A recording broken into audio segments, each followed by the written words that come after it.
This is Chapter 2 of Henry and Ribsy by Beverly Cleary. Henry and the Garbage. 2 weeks before school started, Henry Huggins was in the kitchen one evening feeding Ribsy while Mr. Huggins washed the dinner dishes and Mrs. Huggins wiped them. Henry took some horse meat and a half can of Woofie's dog food out of the refrigerator. Thump, thump, thump went Ribsy's tail on the floor as he watched Henry. Henry cut up the horse meat and put it on Ribsy's dish. "Why don't you chew it?" he asked when Ribsy began to gulp down the pieces of meat. Henry spooned the last can of Woofie's into the plastic dish with D.O.G. printed on it. Ribsy sniffed at the food, then he wagged his tail and looked hopefully at Henry, who knew this meant that Henry would eat the dog food only when he was sure he was not going to get any more horse meat. "That's all," said Henry. "Eat your Woofie's like a good dog. A Woofie's dog is a happy dog. See, it says so right here on the can." "Woof," said Ribsy, and went to the refrigerator to show that he really wanted another piece of horse meat. "All right, just one more piece," said Henry, opening the refrigerator door. "You've stayed out of trouble for nearly 2 weeks, so I guess you deserve it." Mrs. Huggins hung up the dish towel. Henry started to put the empty Woofie's can in the step-on garbage can his mother kept under the sink. Mr. Huggins stepped aside to let Henry pull it out. Henry did not have to step on the pedal to raise the lid. The lid was already up because the can was so full of garbage it would not close. Ribsy came over to sniff just in case someone had thrown away a bone by mistake. Henry carefully balanced the Woofie's can on top of some potato peelings. He was about to push the garbage can back under the sink when his mother spoke. "I'm tired of taking out the garbage," she announced firmly. Henry and his father looked at each other. Then Mr. Huggins said, "Henry, your mother is tired of taking out the garbage." Henry didn't say anything. He didn't want to get mixed up with garbage. "I have taken out the garbage every day for 11 years, said Henry's mother. 11 years, said Mr. Huggins. "Think of it, day in and day out," said Mr. Huggins, and laughed.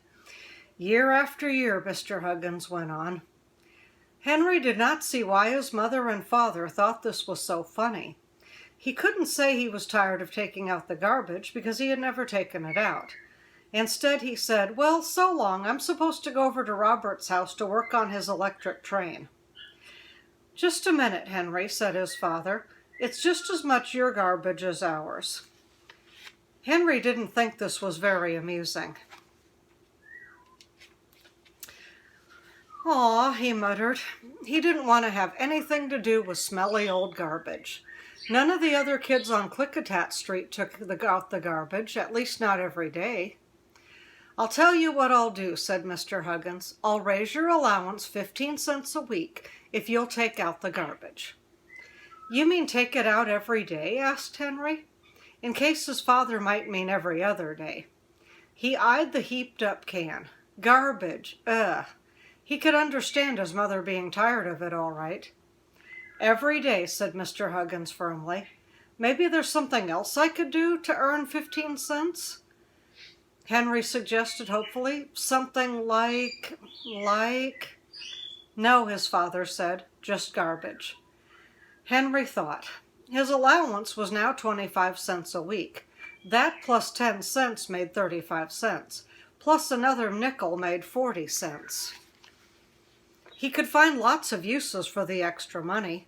Most fathers would just say, "Take out the garbage," without offering to pay for the job. And there were probably worse things than garbage, although right now Henry couldn't think of what. Besides, if he didn't say yes, his father might tell him he had to take it out anyway. "Okay, it's a deal," said Henry, without any enthusiasm. He held his nose with one hand and lifted the garbage container out of the step-on can with the other. "Oh, it's not as bad as all that," said Mrs. Huggins cheerfully. "It's nice fresh garbage." Ribsy followed Henry out the back door, sniffing as he went, and watched Henry lift the lid of the 30-gallon galvanized metal can that was just like the can standing by the back door of every other house on Klickitat Street. Henry peered into the can, which was half full of garbage. Ribsy put his paws on the edge of the can and peered in too. Most of the garbage was wrapped in newspaper, so it was not as bad as Henry had expected. However, some of the juicier garbage had soaked through the paper, and the whole thing was pretty smelly, especially a couple of old tuna fish cans. Henry emptied the container and took it out back into the kitchen. Henry emptied the container and took it back into the kitchen. Then he and Ribsy went over to Robert's house. That week, Henry took out the garbage every day. His mother never had to remind him more than twice. By the end of the week, the can was full of soggy newspapers, old dog food cans, pea pods, grass clippings, chicken bones, which Ribsy was not allowed to chew, used tea bags, and dabs of this and that blended into a tangled, smelly mess. Henry could not keep from peering into the can to see how awful it was. Ugh, thought Henry, and hoped he wouldn't have to take the garbage out for 11 years. He wondered how much of those electric garbage chopper-uppers cost that some people had installed into their sinks. Henry had never thought much about Monday before, but now it was an important day. The day the garbage man emptied the can and hauled away the garbage. Then Henry could start all over with a new set of smells. Monday morning, Robert and Scooter came over to Henry's house to see what they could find to do. Scooter tinkered with the chain on his bicycle.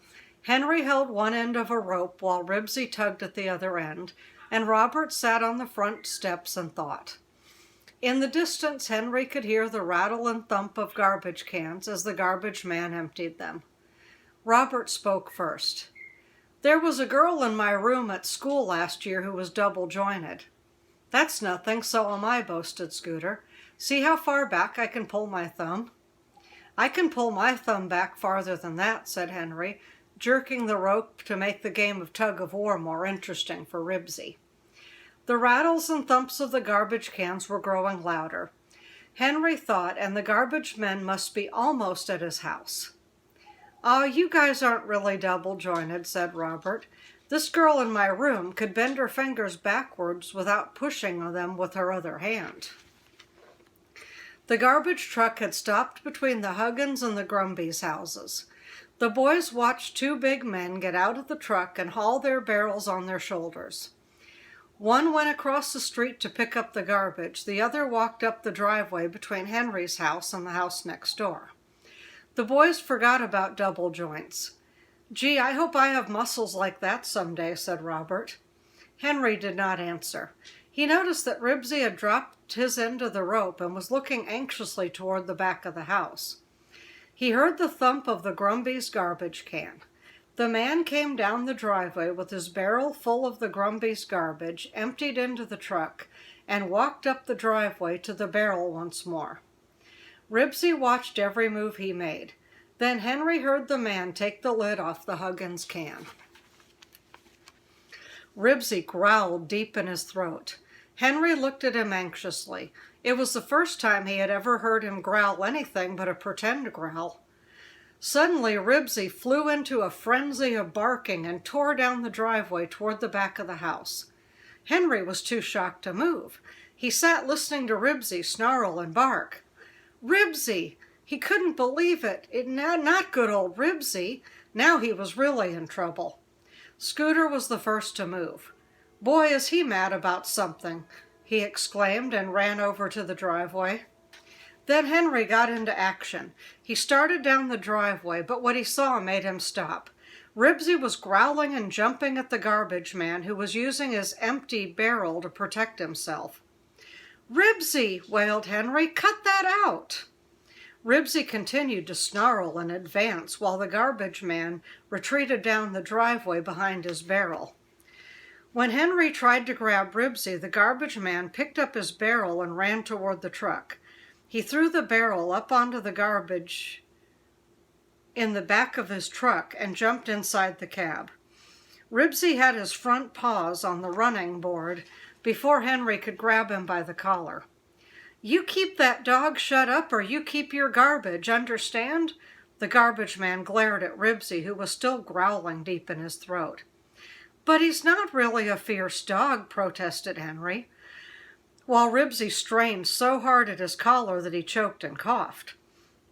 "Not much he isn't," said the garbage man. "You keep him shut up when I come around, see?" "Yes, sir." Henry knew he couldn't explain that Ribsy wasn't a fierce dog, not after the way he had just behaved. As soon as the garbage men drove on, Ribsy stopped growling. He looked at Henry and wagged his tail as if he expected to be praised for what he had done. Henry was too stunned to say anything for a minute.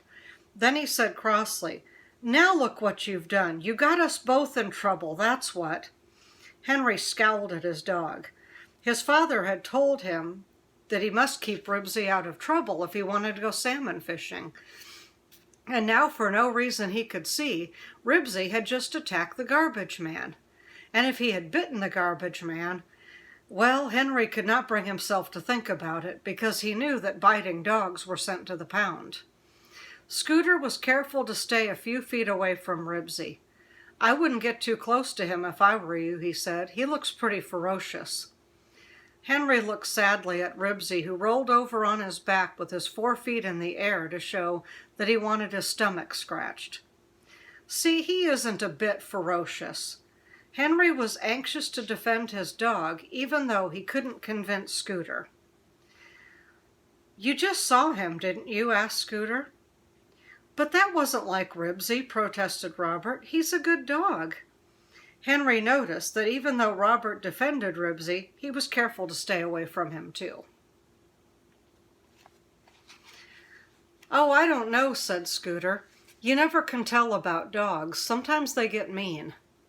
"Not my dog," said Henry, trying frantically to think of an explanation for Ribsy's behavior. "Maybe he just doesn't like the garbage man." That gave him a better idea. "Say, maybe the garbage man reminds Ribsy of the vet," he said excitedly. "Once when Ribsy got foxtails in his ears from running through some tall grass, we had to take him to the vet, and the vet had them taken out. The vet had to hurt Ribsy to get the foxtails out of his ears, and for a long time afterwards, every time I got a haircut, Ribsy would sit outside the barber shop and bark at the barber because he wore a white coat like the vet." "I suppose Ribsy thought you went to the barber to have foxtails taken out of your ears," jeered Scooter. "Besides, the garbage man doesn't wear a white coat. He wears blue overalls." Leave it to old Scooter to spoil an explanation. "Yeah, I guess that's right," Henry answered dejectedly. How did he get mixed up in these things anyway? He had been sitting on the front steps just minding his own business, and now all of a sudden he was in trouble. And the worst of it was, Scooter had seen the whole thing. Now everyone on Klickitat Street would know about Ribsy. And then Henry realized he had another problem, the garbage. A whole week's worth of garbage was still in the can in the backyard. What was worse, it was going to stay there for 7 days until the garbage man came around again. What was he going to do with the garbage? He had to take out until then. That evening, Ribsy put off telling his mother and father what had happened until they were washing the dishes, and he was cutting up horse meat for Ribsy. They both looked serious.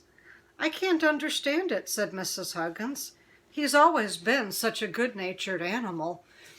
If he really is getting to be ferocious, maybe we should keep him tied up."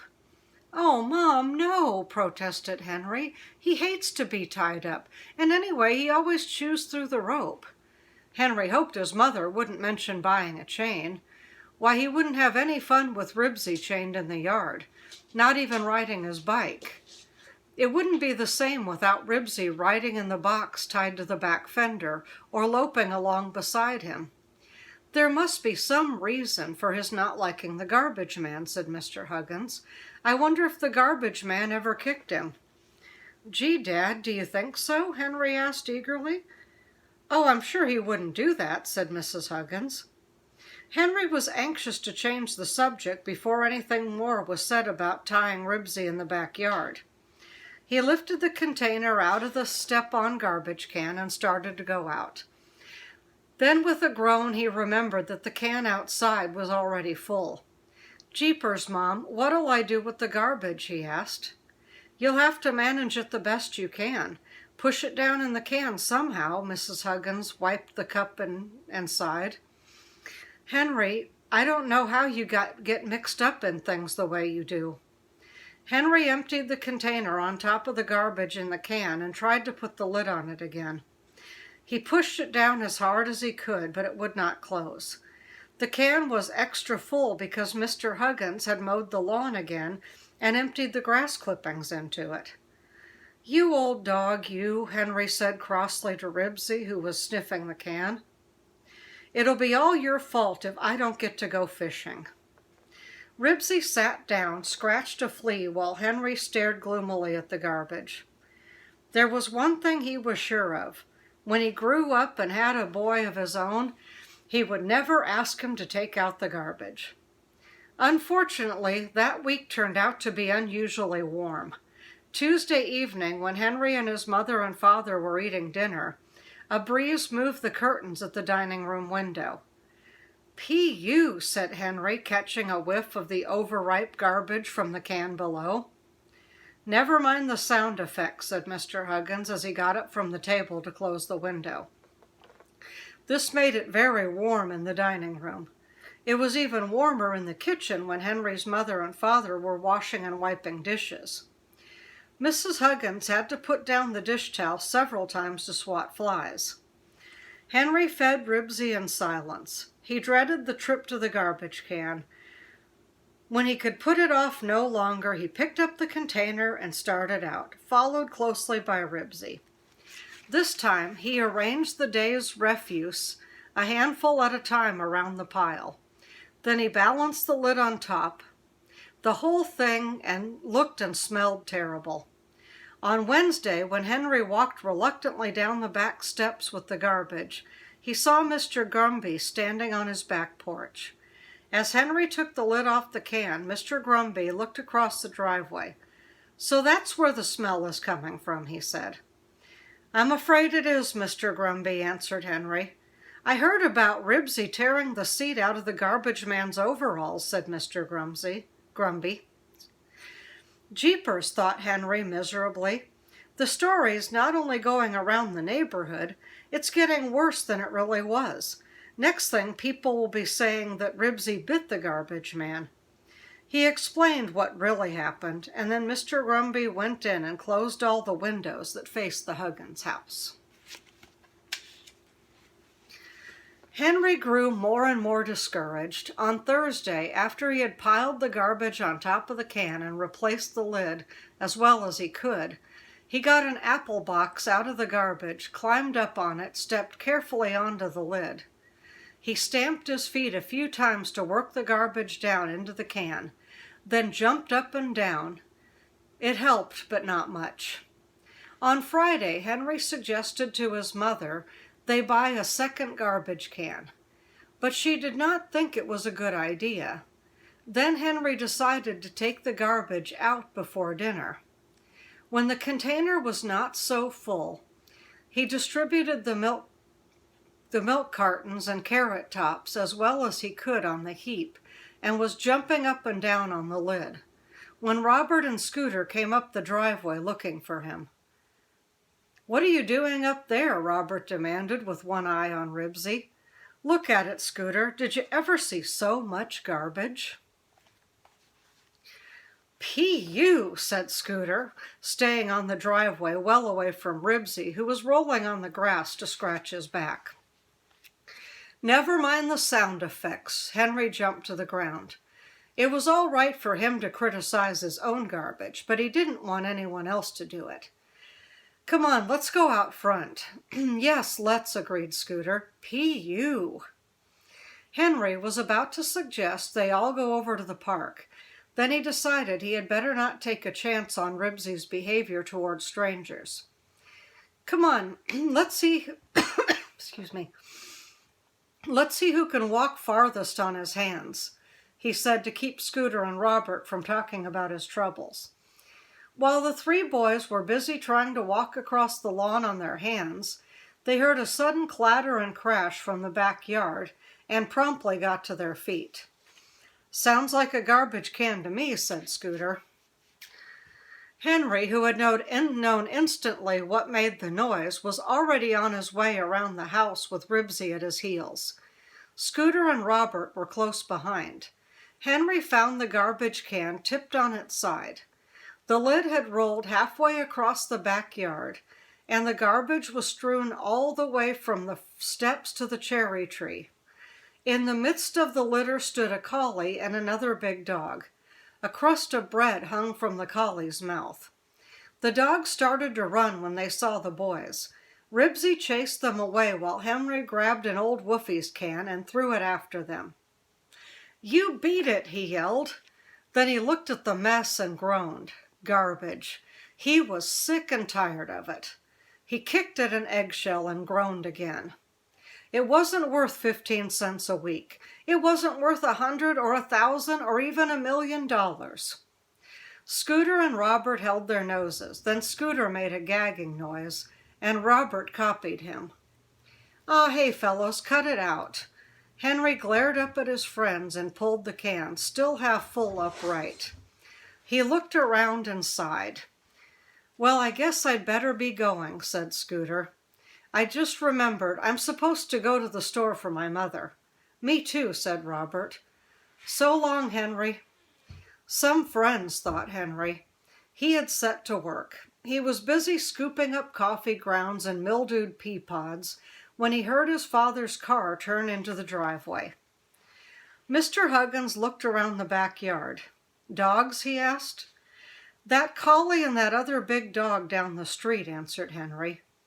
Mr. Huggins did not say anything. He found a shovel in the garage and went to work. Dad," began Henry, "the garbage man isn't exactly a neighbor. Does his complaining about Ribsy mean I don't get to go fishing with you?" "We'll see what happens Monday before we decide," answered his father. "Perhaps he can find out what made him act the way he did." On Saturday, Henry did not take the garbage out at all. When neither his mother nor his father reminded him, he guessed they must be as tired of garbage as he was. Sunday afternoon, Robert and Scooter came over to see if anything new had happened to the garbage or to Ribsy. "Ah, fellows, forget it," said Henry. Then he saw Beezus and her little sister Ramona coming down the street.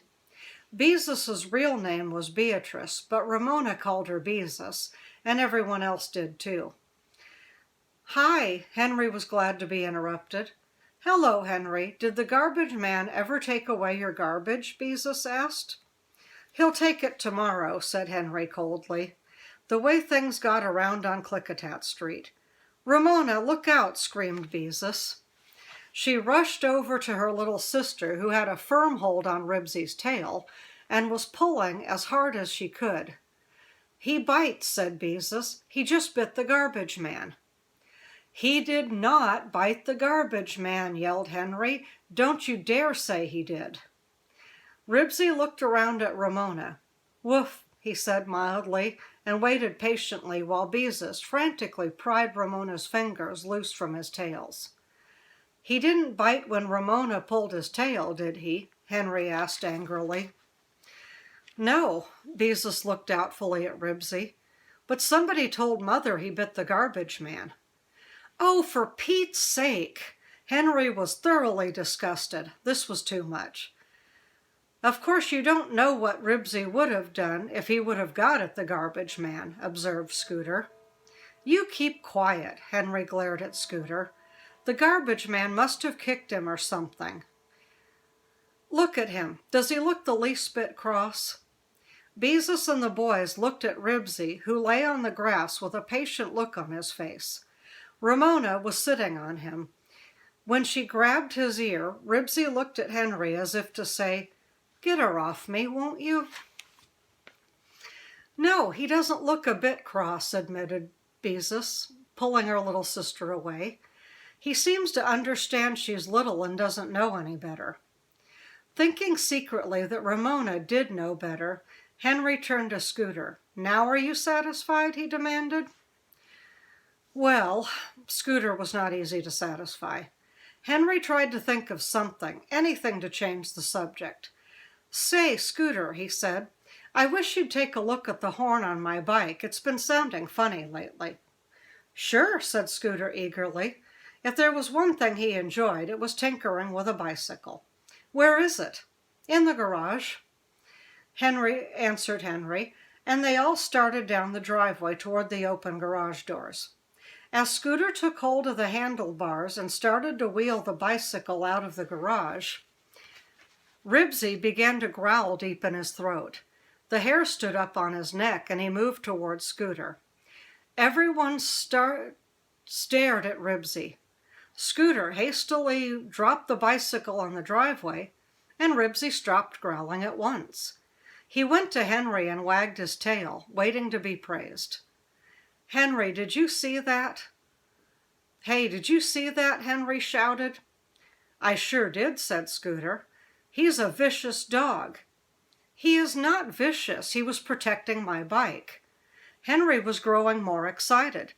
"He isn't cross at all. He was protecting my bike." Scooter didn't look convinced.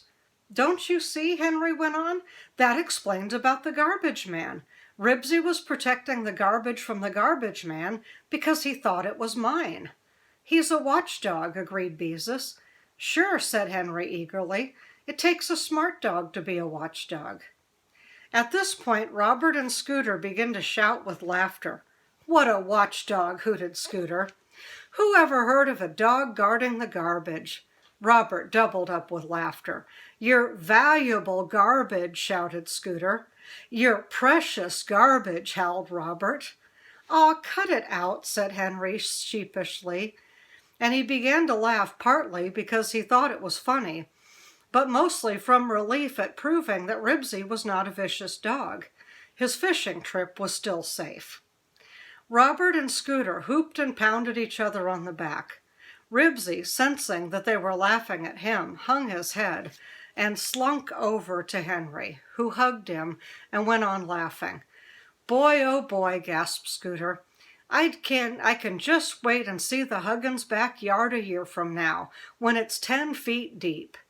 "And Henry's very own valuable, precious garbage," finished Robert, as the boys hooped some more. Henry stopped laughing. The picture of his backyard 10 feet deep in garbage was too terrible to think about. Mr. Huggins appeared in the kitchen door. "What's all this about?" he asked as he joined the group on the driveway.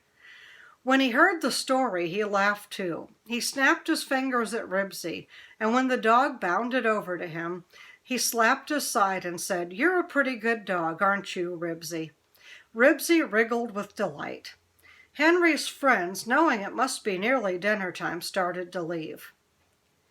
"I'll look at your horn tomorrow if you'll get your bike out of the garage yourself," promised Scooter. "Take good care of your garbage," said Robert. "Aw, keep quiet," answered Henry, and he grinned. When the others were gone, he turned to his father. "Say, Dad, about this garbage." "What about it?" asked his father. "Well, we didn't have any trouble with Ribsy protecting it from the garbage man when Mom took it out. And I was wondering—" Henry paused and looked at his father. Mr. Huggins smiled. "Wondering what?" "Well, I was wondering if there wasn't something else you would rather have me do for the extra 15 cents than take out the garbage." Mr. Huggins thought it over. "All right," he said. "I'll take out the garbage if you'll clip around the edge of the lawn after I mow it each week." It was Henry's turn to think it over. Clipping the edge of the lawn was harder than taking out the garbage. It meant crawling around on his hands and knees for about an hour. Still, as far as Henry knew now, there was no possible way either he or Ribsy could get into trouble doing it. "Okay, Dad," he said, "it's a deal." "Okay," said Mr. Huggins, "but just to make sure, we'd better put Ribsy in the basement when we hear the garbage man coming." "He won't mind for a little while," said Henry, giving the garbage can a good hard whack as he and his father went into the house. Okay, starting from chapter 3, I'll be doing it via Zoom. Good night.